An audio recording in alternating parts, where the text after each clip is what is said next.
You can't make a cartoon version of the past. If you see what's done in Spain and Italy, wonderful new pieces are added, but very of high integrity, and they complement the old. You've all seen that. It's very sad, the state of heritage here, because people aren't allowed to do that. They've got some committee. I'm not gonna, what did this chap call them yesterday? Idiots, who that CNR Rao. No, I just feel they should think about it, because you do need to make some statement about this generation, about the India which existed today. But it's still very austere, because that's what Gandhiji's life was. And because of the openness, of course, villagers and all feel very free. They don't have to push open a glass door. So this openness, this open to sky space is very, very important. Now, this is a very important idea, nothing to do with me. It's the mandala. When we talk about architecture as a metaphor, this is incredible that the city of Jaipur is itself a metaphor for the cosmos, the very plan of it. As you know, a mandala consists, this is the mandala of 81 squares and 64, etc.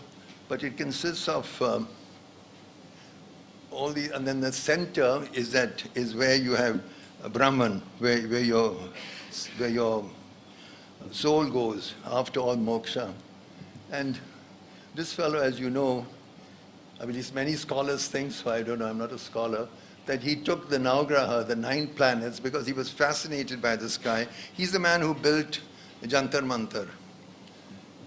So, and then he took the 9 planets and he put it as a city, and then because of a hill, he had to move 1 planet here, and he kept this for his own,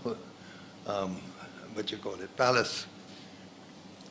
I thought it was wonderful, you know, that here you're starting a city which is very modern. It's a brilliant city for its time. Yet he has a way of looking back and saying, what can that inform me?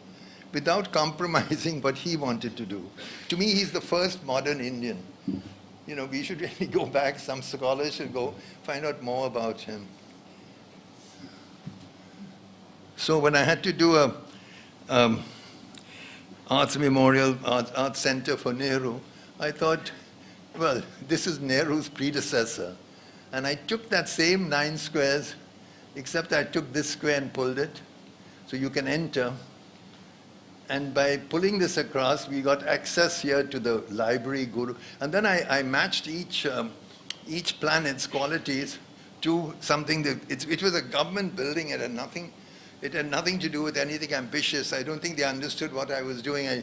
You know, the most they ask you, a client usually asks, where's my room? And he's a chairman, he says, is there a bathroom attached? Really, I'm serious. If you're smart enough to do that, you'll get away with this. Not working. No, it's working.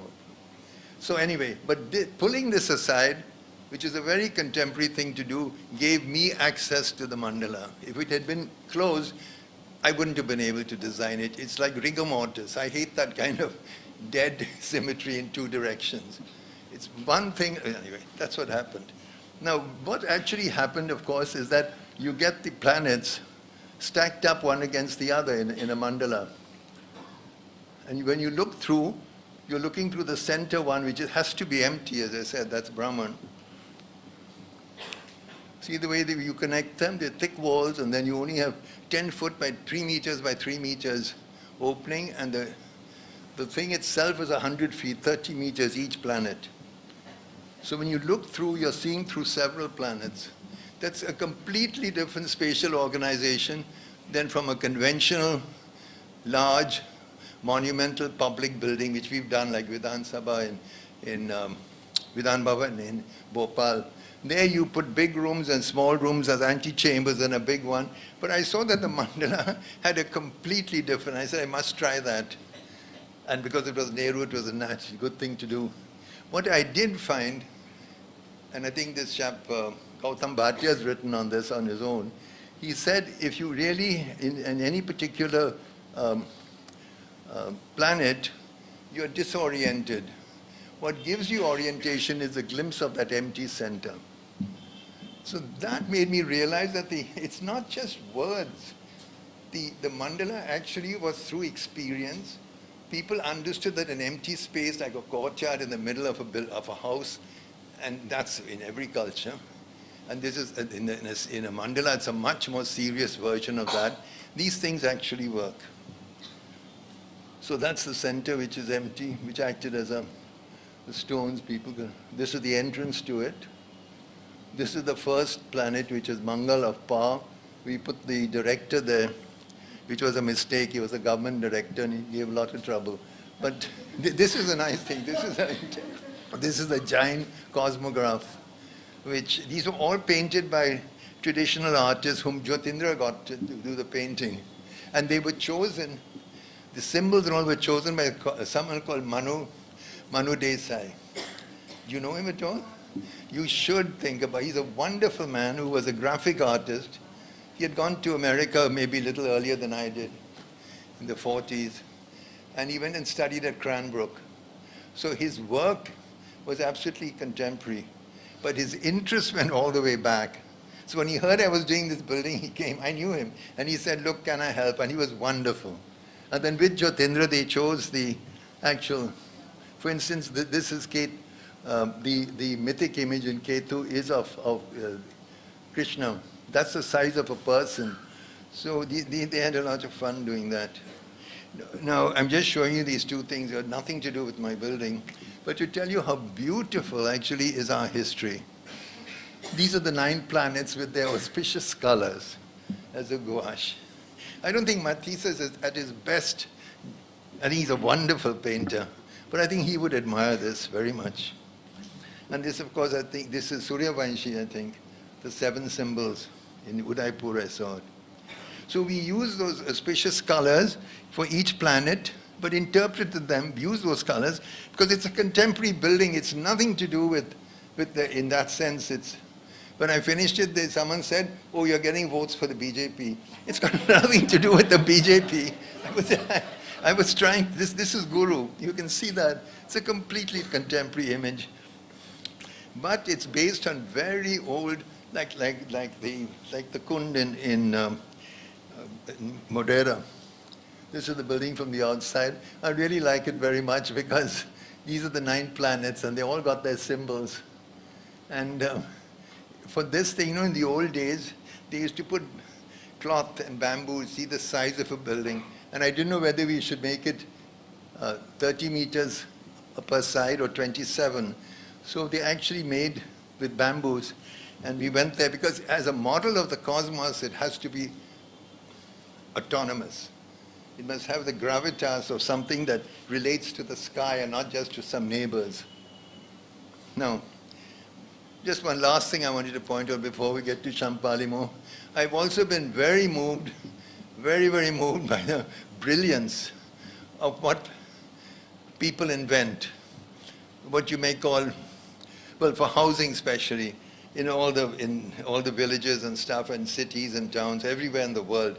This is some housing in houses in Hyderabad, Sindh. You know, it's a dry heat, and these people have made these hoods which catch the breeze. It's so strong, those loos, that it's driven down into the basement where it's kept in a room full of water, and then it comes up into the house. It's really incredible. You know, Corbusier said a house is a machine for living, but he never built something as evocative as this. It's really incredible. And the whole city, to my mind, this is the whole city, it looks like something out of National Geographic, you know, all those little birds waiting to be fed, all these beaks open. It's wonderfully evocative. So my early work and the Champalimaud Center to some extent is influenced by that. It had to do with creating form which by its very nature, this is some low-cost housing which was just a tube house, just 10 feet wide, and no doors or windows. You could control everything through louvers, etc. I wouldn't stop on that. Then Hindustan Lever Pavilion in '61, where I was trying to see what would happen if you tried to get the air out through natural flow. This kind of architecture has become very a la mode about 10 years ago, but we did this long ago and nothing to do being a la mode. It was just came out of the problem. This was a house for a rich mill owner, Ramakrishna. We used the same principles as that tube house, and it was a very nice house. And it had these courtyards, you can see what it is, and it had the stop lighting and the fans, and that's as you went through it. So you could control all that. And then, of course, you all know Kanchenjunga, which is again based on, oh man, it's based on the idea of the through ventilation and the way the levels work and the sliding panels that you can cut something off. So I think dealing with the environment, dealing with energy is much more than building a glass tower and then using low-E glass to get a LEED certificate. If you look at the old architecture, the very shape of the building created that. And that was one of the great stimulants to the architect's imagination. And this was true also in the Alhambra in Spain. It's true everywhere in the world. It's dealing with climate. That's one of the biggest. Here, this is looking across the city. That's the building. Well, now we come at last to Champalimaud Center. I'd done a building at MIT. I didn't know these people at all, but I'd done a building at MIT. It was a brain research. And these people wrote and they phoned and then they came out and I met them at MIT. I didn't know who they were, but they're wonderful people. I'll talk about the importance of the client. The client you have to build a bridge because architecture, like painting, is a risk. It's not a very safe thing. If you go to Corbusier, you don't know what you'll get. Maybe unusable. And so you need a client who wants to be on the cutting edge. And what worked very well for us in India in the 60s was wonderful clients like I think, well, Pupul Jaikar, Gautam and Giras Sarabhai, Kasturbai Lalbhai. These are all people who wanted to be on the cutting edge. And if you look at the history of the 19th or 20th century in Europe, you'll find the same in painting and architecture. That is what has gone out. Today you've got market forces run by people who have no idea. All they want to do is make a profit. The last thing they want to be on the cutting edge of anything except the profit.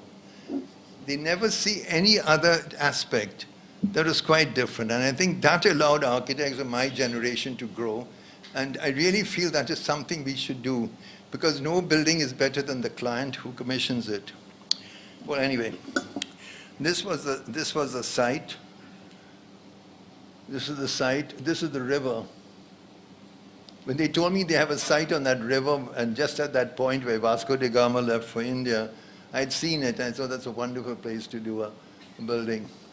Now, when I got there, it was raining, and the site was locked. So I had to walk in the evening, and I had to walk along here with the client. And I was trying to see where the river becomes the ocean. And all the time, Jean Botelho, he kept telling me, just around the corner, just around. And we never found it because it was raining. So that's like what it was. But I'm very lucky I didn't get to see it because I went to sleep that night. I felt I must do something which connects the point of entry with that unknown. Because it's very, very important that the courage you need to go into the unknown, which is really what we talk about people, this research in cancer and brain disease. It's tremendous adventure for the people, the doctors, the scientists, the patients. So my first thing was this, but in the 15 minutes I realized that's not going to work because on this side there's already a curved, what on earth is happening here?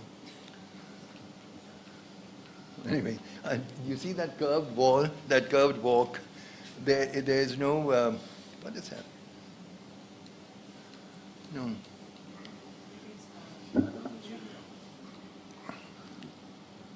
Oh, yeah, it is. This one's come back. Life in the mysterious Orient. But anyway, this is the curve, and you can't, this is a public space. We want to make this a public space. So I said we should have 3 walls, and then you get, of course, a connection. And that's what the project is. The buildings are behind that wall, and there's a glass bridge connecting them. The third building, the Unit C, is a small amphitheater which is given to the city to use, but also all this public space was given back to the city. We've used less than 50% of the site. And again, the client backed me on that. I said, it's too important a site to make it your foundation.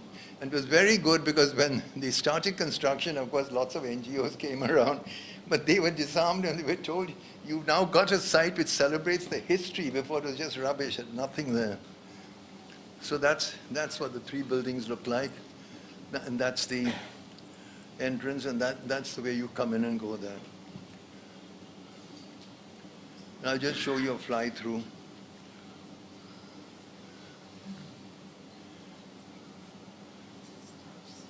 There's the ocean out there. What's very nice in simulation, we don't design on the computer, but it's very useful for doing things like this so that you can check and also the client can understand what you're trying to do. So now all the spaces of the building are lit through different gardens, very much like the Alhambra. From the outside you see these walls, but on the inside it's quite a different world. So this building doesn't look like the Alhambra, but the principle is the same. That's very important to my mind. You use the same principle perhaps, but you reinvent its expression. Now we've come out between the 2 buildings. There's the glass bridge. And now we're walking up towards the ocean. And I felt this is into the unknown, so I sloped this thing. I put the parking under, because I feel you must see the sky. You mustn't see water. The sky is the real unknown, not water. When you come to the end, you see water, and then you see an enigmatic object, which might be an island or whatever, a Portuguese man of war, whatever it is, but it's what you came in search of. And then this is all the laboratories and the research, etc. That's looking back.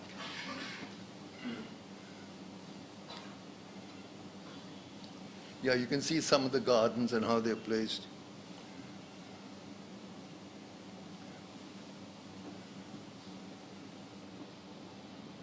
This is the service area, but the service area also is part of the sculpture. I think architecture is sculpture, but with the gestures of human occupation. It's not just stupid abstract sculpture. No, it's got to do, if you look at a great house by Frank Lloyd Wright, the windows don't make it less sculptural, make it more so. The openings, the shadows. This is the glass bridge, done by a German engineer, brilliant man. It got, so now here are the plans, and you can see the different buildings and the stuff. And then, of course, all the studies we had to make to try and understand what would be the way and what would you look at. And that's where Google Earth comes in very useful, because you can zoom in, seriously, then you can see what happens across the river and what view you would get. And of course, even from those openings. And then the building starts to go up. This whole thing was done in 3.5 years, including construction. And it's a huge thing. It's twice as big as the MIT building. But because of this very good, trusting relationship between the architects and the clients and everyone else, the doctors, it's very, very important. See, an architect, I think Monica does weaving, and once Akbar was telling her, Akbar Padamsi, the painter, he said, you know, when you paint, you want to make a curve. Then you don't like it, you erase it. He said, you can't do that in weaving. It's true, you have to rip it all out and go back. So that gesture, spontaneous gesture, how do you make it? Because you can't get it wrong. And in architecture, of course, it's to do it at the right scale. And when I saw this going up, I said, well, at least we got the scale right. So this is that space down the center. And there's going towards the river. And this is what we're trying to make out of it. Trying to give it definition, shape, and drama. I'll just go fast through these things. You can, and the whole thing is like, I think it's like cheese, you know, you just chop it with a very sharp knife, scalpel. We also put the stone, only use flat stones. And when it was more of a curve, we use them shorter, because I love the way stones, when they're not curved, they reflect the sun and all unevenly. This is from the entrance side. This is looking into this garden, which hopefully will become a Brazilian rainforest. This is right at the beginning. This is the entrance to the building.